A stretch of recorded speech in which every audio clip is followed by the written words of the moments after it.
The Dallas Stars picked up two important points on Tuesday night in Chicago. And on today's episode, we'll be highlighting the excellence of Jake Oettinger and also talk about some much needed depth scoring from the Dallas Stars. All of this and more coming up on today's episode of the Locked On Stars podcast. Your Locked On Stars, your daily podcast on the Dallas Stars. Part of the Locked On Podcast Network. Your team every day.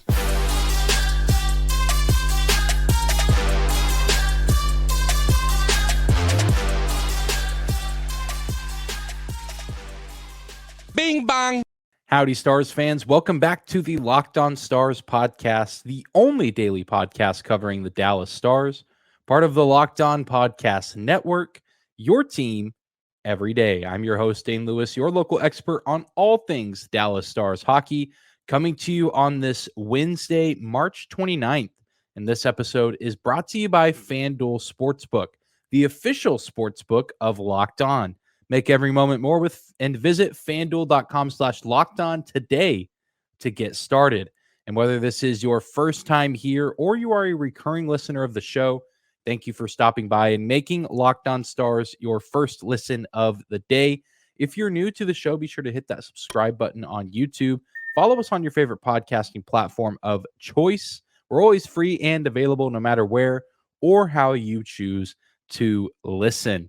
And today we are talking about a much-needed Dallas Stars win in Chicago. Not really too big of a surprise. They were expected to win this matchup, and I think they did so quite convincingly, winning 4-1 and picking up 2 points to kick off this quick 3-game road trip through the Central Division, as they'll be in Arizona on Friday and Denver on Saturday. But the Stars rolled with Jake Oettinger in game one of this trip, and it seemed to pay off because obviously the Stars got the win. He looked really good, but this was maybe the least stressful start of the season for number 29 between the pipes for the Stars.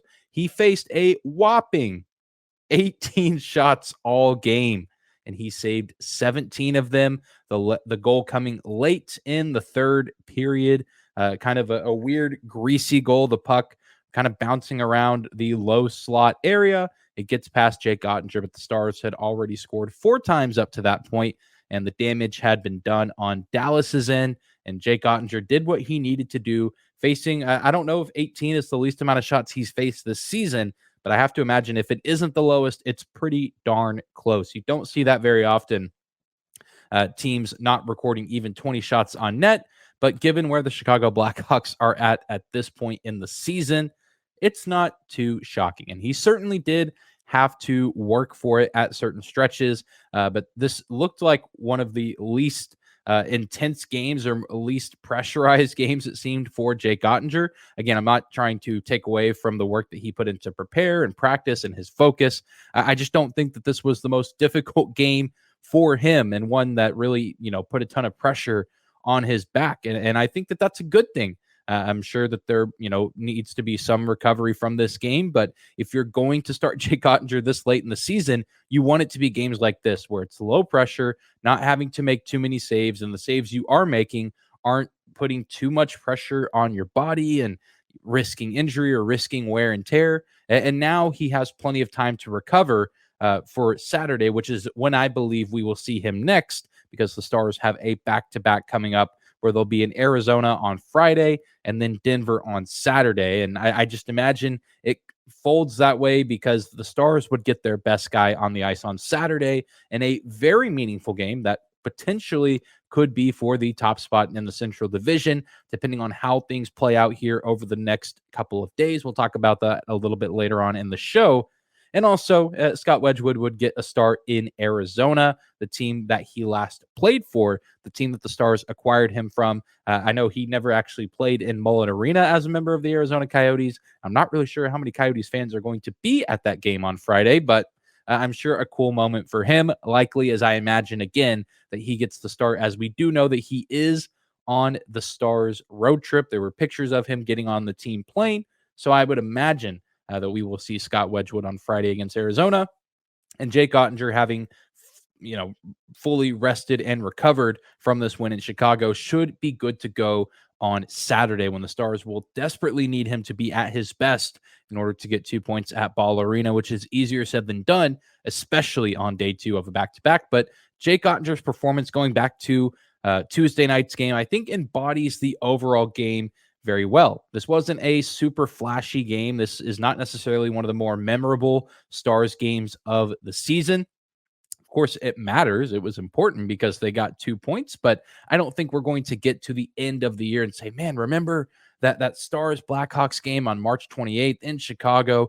Man, incredible game. One of the best games of the season. I don't think we're going to be having that conversation like we might with some of the Stars wins, like in Las Vegas, where they win in overtime, or Seattle, where they win in overtime, things like that. But it was still important because, again, the Stars won. They got 2 points. They took care of business. They did what they needed to do, and it wasn't flashy. It wasn't dramatic. They came in. There was never really a doubt. They scored first. They scored relatively early. They doubled their lead in the first period, and they never really took their foot off the pedal. But also, they didn't have to force their foot down on the pedal. It was just nice and a simple cruise on the highway for the Stars in this game. And I think Jake Ottinger's performance embodies that pretty well, where he was doing what he needed to do, taking care of business, saving every puck that came his way except for one. And it resulted in a W for his team, resulted in 2 points for his team, which the Stars need in the majority of their games from here on out, as we have crept into the single digits in games remaining this season, and some pretty meaningful ones coming up later on this week. Well, we're going to take a quick break, but when we come back, we'll look at some of the offense in this game against the Chicago Blackhawks. A few guys scoring that we haven't seen score in quite some time. Today's episode of Locked On Stars is brought to you by our friends at FanDuel. The NCAA tournament is heating up. The Final Four is here, and there's no better place to get in on the action than FanDuel, America's #1 sportsbook. That's because right now, FanDuel is giving new customers a no-sweat first bet up to $1,000. That's $1,000 back in bonus bets if your first bet doesn't win. Just go to FanDuel.com/lockedon and sign up today to claim your no-sweat first bet. Then you can wager on everything from the money line to point spreads to which team will be cutting down the net. All on an app that's safe, secure, and super easy to use. So don't miss your shot at a no-sweat first bet up to $1,000 when you join FanDuel today. Just go to FanDuel.com/lockedon to sign up. Make every moment more with FanDuel, the official sports betting partner of the Locked On Stars podcast. I want to thank you again for making the Locked On Stars podcast your first listen of the day.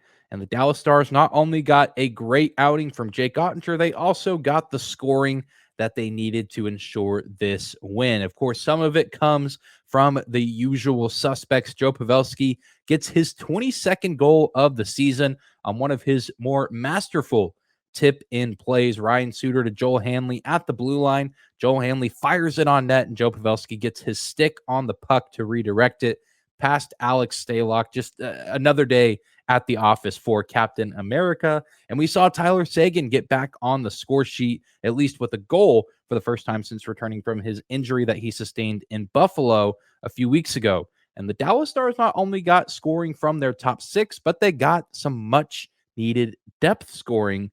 And the two other goals came from guys you don't always see scoring, and they came on special teams. We saw a power play goal from none other than defenseman Colin Miller, guy who's not necessarily known for even being on the power play, but as the power play began to wind down, the Stars kind of in the middle of changing some personnel, and Colin Miller buries a goal to give the Stars at the time a 2-0 lead. Again, a massive goal to double the Stars lead in the first period of the game. And then near the end, we get a shorthanded goal from Luke Glendening, his second shorty of the season, and actually his first goal since his last time scoring was also a shorthanded goal way back near the beginning of the season in Philadelphia against the Flyers. Only his third on the season, but better late than never for Luke Glendening to reassert himself back into the scoring conversation for this Stars team and hopefully it lights a little bit something up for him down the stretch this season and maybe into the playoffs. Kind of a weird situation late in the game after Glendening scores that goal. He bumps into Chicago Blackhawks netminder Alex Stalock. I don't think there was any ill intent there. I know Glendening can be a little bit of a scrappy physical player, but you go back and watch that replay. I truly believe he was doing his best to get out of the way. Unfortunate circumstances, but a little bit of some scraps at the end of that game. Not the cleanest ending in terms of penalties and game misconducts and things of that nature. But hopefully that sequence lights Luke Glendening up a little bit, and hopefully we can see Tyler Seguin get back to being himself. I really think that we were starting to see some really good stuff from 91 before that unfortunate leg injury that he suffered in Buffalo. Again, nothing he could control, but hopefully his 18th goal of the season finally kind of gets him back in the scoring trend on the scoring sheet consistently, because the Dallas Stars need all hands on deck here at this point in the season. And then especially when the playoffs roll around, it doesn't matter who the Stars are playing. They need all of their guys to be at their absolute best. And that includes number 91, Tyler Seguin, for this team. Great to see Segi get back in the score sheet. And we even saw some incredible performances, or impressive performances rather, from guys who didn't score but came very close. We continue to be on Jason Robertson watch as he continues to chase Mike Modano, looking to score the most points in a season by any Dallas Star. He truly did have some grade A chances even early on in the game. He gets Alex Stalock out of his crease, which, even going back to the Luke Glendening thing, I think that's why that collision happened. You go back and watch those highlights. Anytime a Stars player had a breakaway opportunity or a one-on-one, Stalock is way out of his crease, and that even happened early in the game before Sagan's goal, the first one of the matchup. Jason Robertson had a grade A chance, had a few other really high quality looks, high danger scoring chances, just not able to bury it, not able to execute. And Stars fans watching every time he touches the puck in anticipation of what he might do and the record that he might set, a new record that really hasn't ever been touched, or really ever been too close to being touched in 3 decades, or nearly 3 decades here in Dallas. And so he has a few more games here on the road. Then there's a chance that maybe if he doesn't get involved scoring wise too much, that we could see him break the record at home against the Nashville Predators in a little less than a week. But nonetheless, a great offensive effort for the Stars as well. Jake Oettinger's performance, fantastic, but it means nothing without insurance scoring and the offense taking care of business like Jake did at his end of the ice, and the Stars did just that. Again, you come to expect it when you are a far superior team than your opponent. But again, the Dallas Stars really left no doubt. And I don't think this was actually, I don't even have to think. I know that this was not their most dominating win of the season. But again, they did what they needed to do. They still won convincingly. They got 2 points. And while they, of course, did actually exert energy, I don't think that this game really took too much out of them. And of course, they still have plenty of time to travel, rest, and recover before getting back on top of things on Friday night in Arizona. We're going to take one more quick break, but when we come back, we'll look at 2 other teams in the Central Division. The Wild and the Avalanche are going head-to-head tonight on TNT. It's a top 3 battle in the Central Division, and we're going to be talking about how we, as Stars fans and supporters, should be watching this game and who we should be hoping comes out with the win. More on that right after this. All right, everybody, we are closing out today's episode by not really talking about the Stars, but talking about 2 teams that the Stars care about what they're up to. And that is, of course, the Minnesota Wild and the Colorado Avalanche. They are maybe the premier matchup tonight in the National Hockey League. The Wild heading to Denver, heading to Ball Arena for the final meeting between these 2 teams this season. And boy, is this a meaningful matchup, not just for these teams, but also for the Dallas Stars. Minnesota Wild currently have 95 points sitting atop the Central Division, and the Colorado Avalanche tied with the Dallas Stars with 94 points, with the Wild, of course, before this matchup, having a game in hand over Minnesota. They will still have a game in hand over Minnesota after this matchup, but the Stars and the Avalanche will have played the same amount of games after this matchup comes to an end in Denver, Colorado. But I mean, this begs the question, and I find myself asking this too, How should we as Stars fans, people who watch the Stars, support the Stars, want the Stars to be first in the Central Division, how should we approach this game?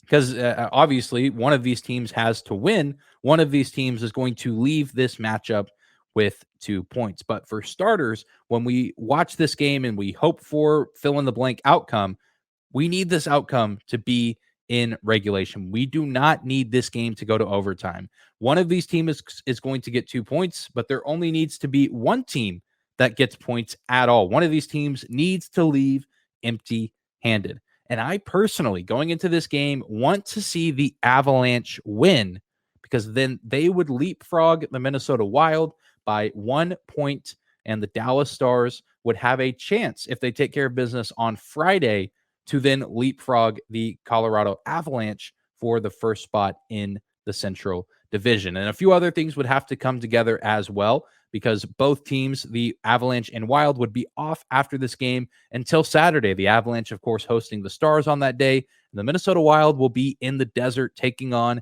Las Vegas. Not an easy matchup by any means. And so Vegas very well could win that game. That should be a great game. And Stars Avalanche should also be a great game. But I think that's the best case scenario for how we as Stars fans should approach this matchup. And again, this all also takes into the account that the Stars win and do what they need to do on Friday in Arizona, which should not be a major concern, but we know is easier said than done. We know that this Coyotes team is a little bit scrappier, and they're going to be more difficult to beat, in my mind, than the Chicago Blackhawks. I know that they've given the Stars some scares this season, especially in their last matchup whenever they played at the American Airlines Center. They got out to that quick 2-0 lead. The Stars were thankfully able to rally and avoid an upset in that game, but of course they need to win that one, and then they have to hope the Avalanche get this win on Wednesday, and that puts the Stars potentially, again, in a spot where they could, by the end of the weekend,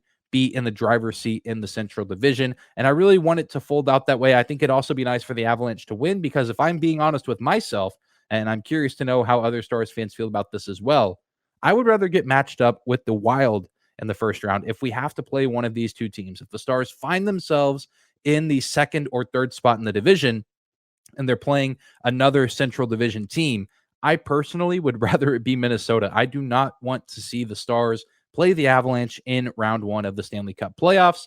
I think that's a recipe for disaster. I don't necessarily think it'd be a blow-off series for the Stars if they get the Wild. I think that presents its own set of challenges, but I'd much rather go up against that group than the defending Stanley Cup champions that have Cale Makar, Nathan MacKinnon, Mikko Rantanen, and so on and so forth. I mean, we all know how incredible that roster is and how hungry they are going to be to defend their title once the playoffs begin. So that's really how I want to see things unfold. Again, of course, best case scenario is the Stars are able to get back in the lead of the division and they get matched up with either Seattle, Winnipeg, maybe Calgary, maybe Nashville. I would like their chances way more in a first round series against a wild card team than I would against Minnesota or Colorado. Let those two teams beat up on each other in round one of the playoffs and let the Stars get the leftovers. That's the way I see it, and that's the way I see tonight's game. It should be a very fun and entertaining matchup. I know I will be watching here at home, and I'm excited to just get to watch a hockey game that I don't necessarily have to talk about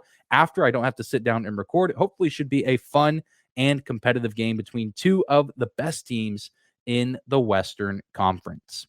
But that's going to do it for today's episode of Locked On Stars. Thank you guys so much again for tuning in and making us your first listen of the day. Remember to hit that subscribe button if you're watching on the YouTube channel, and you can also find and follow us on your favorite podcasting platform of choice. And if you do feel so inclined, leave us a 5-star rating and or review on Apple or Spotify. It helps us out a ton and truly means a lot to me. You can also find us on social media at Dane_Lewis, and of course the show at Locked On Stars on Twitter and Instagram. But we'll be back here tomorrow with another episode. I hope you guys enjoy your Wednesday, and we'll see you right back here tomorrow.